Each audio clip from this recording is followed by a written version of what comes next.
much. And just for the record, we don't hate you. I don't hate you. Okay. So pass that along. But, Ask Jeff Zucker how he got his job. Well, if I may follow up on some of the questions that have taken place so far, sir. Well, not too many. You do have other people. You do have other people, and your ratings aren't as good as some of the other people that are waiting. Okay. Go ahead, Jim. If I may ask, sir, you said earlier that WikiLeaks was revealing information about the Hillary Clinton campaign during the election cycle. You welcomed that. I was okay earlier. You said you loved WikiLeaks. At another campaign press conference, you called on the Russians to find the missing 30,000 emails.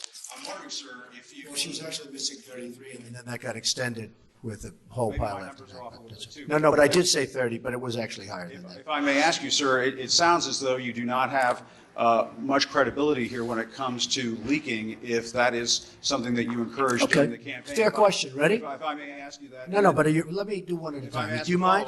Yes, sir. All right. So, in one case, you're talking about highly classified information. In the other case, you're talking about John Podesta saying bad things about the boss. I will say this. If John Podesta said that about me and he was working for me, I would have fired him so fast your head would have spun. He said terrible things about her. But it wasn't classified information. But in one case, you're talking about classified.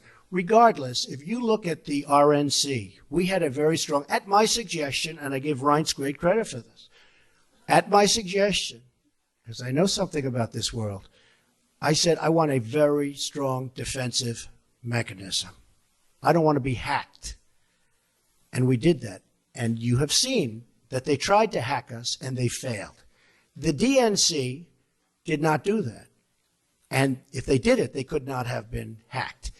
But they were hacked and terrible things came in. And, you know, the only thing that I do think is unfair is some of the things were when I heard some of those things, I picked up the papers the next morning and I said, oh, this is going to be front page. It wasn't even in the papers.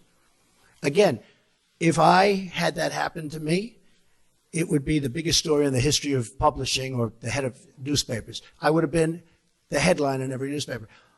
I mean, think of it. They gave her the questions to a debate, and she should have reported herself.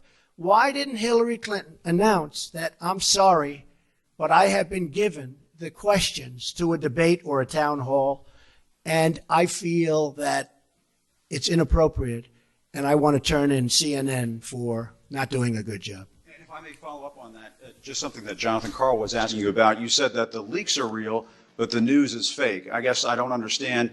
It seems that there's a disconnect there. If the information coming from those leaks is real, then how can the stories be fake? No, the reporting is fake. And if I may ask, I just want to ask Jim, you know what it is? It is the thing. The public isn't, you know, they read newspapers, they see television, they watch.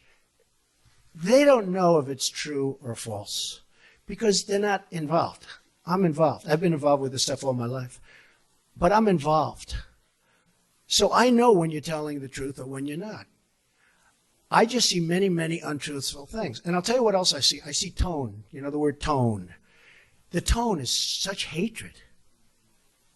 I'm really not a bad person, by the way. No, but the tone is such, I do get good ratings, you have to admit that. The tone is such hatred. I watched this morning a couple of the network, and I have to say, Fox and Friends in the morning, they're very honorable people. They're very, not because they're good, because they hit me also when I do something wrong, but they have the most honest morning show. That's all I can say. It's the most honest. But the tone, Jim, if you look, the hatred, I mean, sometimes somebody gets, well, you look at your show that goes on at 10 o'clock in the evening. You just take a look at that show. That is a constant hit.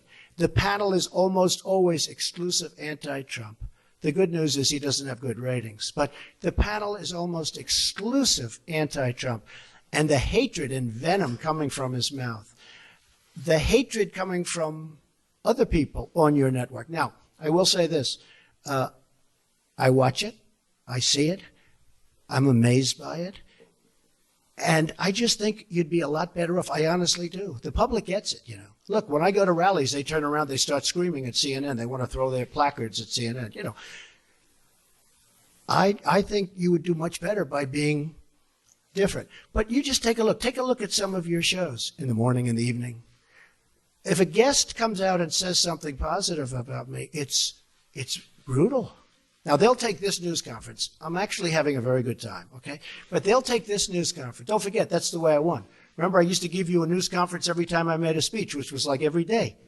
Okay? No, that's how I won. I won with news conference and probably speeches. I certainly didn't win by people listening to you people, that's for sure. But I'm having a good time. Tomorrow they will say, Donald Trump rants and raves at the press. I'm not ranting and raving. I'm just telling you, you're dishonest people. But I'm not ranting and raving. I love this. I'm having a good time doing it. But tomorrow the headlines are going to be Donald Trump rants and raves.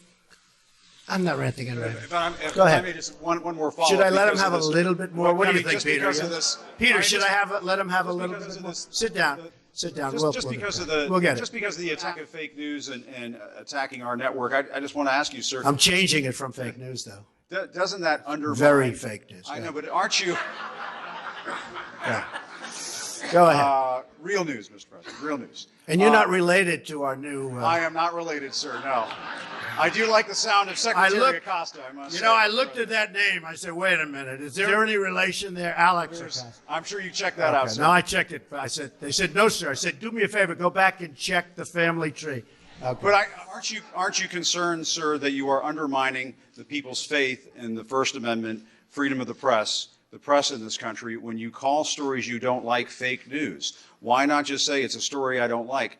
I do that. Call it fake news, you're undermining confidence in our news media. Here's the thing. Isn't that important? I understand what you, and you're right about that, except this. See, I know when I should get good and when I should get bad.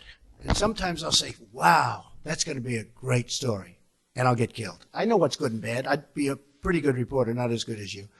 But I know what's good. I know what's bad. And when they change it and make it really bad, something that should be positive, sometimes something that should be very positive, they'll make okay. They'll even make it negative.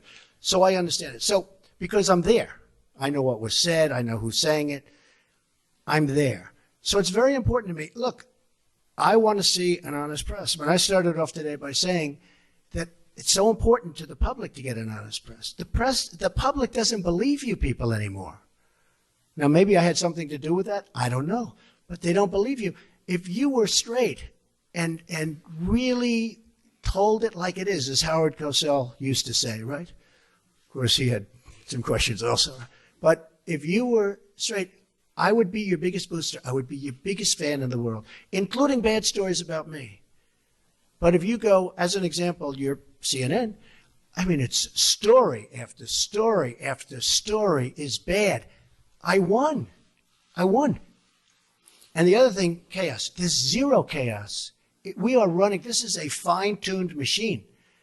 And Reince happens to be doing a good job, but half of his job is putting out lies by the press. I said to him yesterday, this whole Russia scam that you guys are building so that you don't talk about the real subject, which is illegal leaks. But I watched him yesterday working so hard to try and get that story proper. And I'm saying, here's my chief of staff, a really good guy, did a phenomenal job at RNC. I mean, he won the election, right? Won the presidency. We got some senators. We got some all over the country. You take a look. He's done a great job. And I said to myself, and I said to somebody that was in there, I said, you take a look at Reince. He's working so hard just putting out fires that are fake fires. I mean, they're fake. They're not true. And isn't that a shame? Because he'd rather be working on health care. He'd rather be working on tax reform, Jim. I mean that. I would be your biggest fan in the world if you treated me right. Now, I sort of understand there's a certain bias, maybe by Jeff or somebody, for whatever reason. And I understand that. But you've got to be at least a little bit fair. And that's why the public sees it. They see it. They see it's not fair. You take a look at some of your shows, and you see the bias and the hatred. And the public is smart. They understand. Peter. Very quickly, just following up on the question on immigration first. President Trump, during the course of the campaign in 2024, said the following about illegal immigration. He said, they're going back home where they belong, and we start with the criminals. There are many, many criminals. NBC News has learned that ICE arrested 1,179 undocumented immigrants on Sunday, but nearly half of them, 566 of the migrants, appear to have no prior criminal record besides entering the country illegally. Is the president still focused exclusively, which is a civil crime, not a it's not criminal. It's a federal crime. So I'm asking though, he said he was going to focus on those violent offenders first. So is violent offenders no longer the predicate for these people to be deported? The president has said countless times on the campaign trail, I've been with him at the rallies, I know you've been there covering them too, Peter, that he is focused on launching the largest mass deportation operation in American history of illegal criminals. And if you are an individual, a foreign national, who illegally enters the United States of America, you are, by definition, a criminal. And so therefore, you are subject to deportation. I apologize for interrupting. So to be clear, it's not violent criminals do not receive precedence in terms of the deportations taking place. The president has also said two things can be true at the same time. We want to deport illegal criminals, illegal immigrants from this country, but the president has said that, of course, the illegal criminal drug dealers, the rapists, the murderers, the individuals who have committed heinous acts on the interior of our country and who have terrorized law-abiding American citizens, absolutely, those should be the priority of ICE, but that doesn't mean that the other illegal criminals who entered our nation's borders are off the table. Understood. Then let me ask you a separate question about the confusion that still exists across the country right now as it relates to the freeze or the pause as it's described. President Trump, of course, ran one of the key policy items was that he was going to lower prices, lower the cost of everything from groceries, as he often said. But in many of the cases, it would seem that some of these moves could raise prices for real Americans on everything from low-income heating, that program, child care programs. Will nothing that the president's doing here in terms of the freeze in these programs raise prices on ordinary Americans? What particular actions are you referring to that I'm would... referring to LHEAP right now. That's the low-income heating program, for example. We can talk about, there's no clarity, so I could refer to a lot of them. We don't know what they are specifically. Can you tell us that LHEAP is not one of those affected? So you're asking a hypothetical based on programs that you can't even identify. What I can tell you is that... Since you guys haven't identified, let's do it together, just for Americans at home. Medicaid, is that affected? I gave you a list of examples: Social Security, Medicare, welfare benefits, food stamps that will not be impacted by this federal pause. I can get you the full list after this briefing from the Office of Management and Budget. But I do want to address the cost cutting. Because that's certainly very important, and cutting the cost of living in this country. President Trump has taken historic action over the past week to do that. He actually signed a memorandum to deliver emergency price relief for American families, which took a number of actions. I can walk you through those. He also repealed many onerous Biden administration regulations. We know over the past 4 years, American households has been essentially taxed $55,000 in regulations from the previous administration. President Trump, with the swipe of his pen, rescinded those, which will ultimately put more money back in the pockets of the American people. So deregulation is a big deal. And then when it comes to energy, I mean, the president signed an executive order to declare a national energy emergency here at home, which is going to make America energy dominant. We know that energy is one of the #1 drivers of inflation.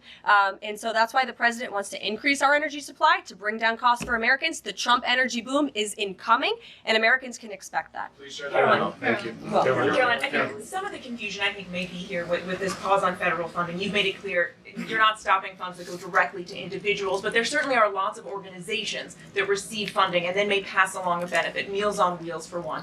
They provide meals for over 2.2 million seniors. What is the president's message to Americans out there, many of whom supported him and voted for him, who are concerned that this is going to impact them directly, even if, as you said, the funding isn't coming directly to their wallet? I have now been asked and answered this question 4 times. To individuals at home who receive direct assistance from the federal government, you will not be impacted by this federal freeze. In fact, OMB just sent out a memo to Capitol Hill with Q&A to clarify some of the questions and the answers that all of you are asking me right now. Again, direct assistance will not be impacted. I've been asked and answered about this OMB memo. There's many other topics of the day. Jackie Heinrich. But indirect assistance, Caroline, if it's going to another organization and then trickling down. Direct assistance that is in the hands of the American people will not be impacted. Again, as I said to Peter, we will continue to provide that list as it comes to fruition. But OMB right now is focused on analyzing the federal government's spending, which is exactly what the American people elected President Trump to do. And one question on immigration, Caroline, on immigration. Of the 3,500 arrests ICE has made so far since President Trump came back into office, can you just tell us the numbers? How many have a criminal record versus those who are just in the country illegally? All of them, because they illegally broke our nation's laws and therefore they are criminals as far as this administration goes. I know the last administration didn't see it that way, so it's a big culture shift in our nation to view someone who breaks our immigration laws as a criminal, but that's exactly what they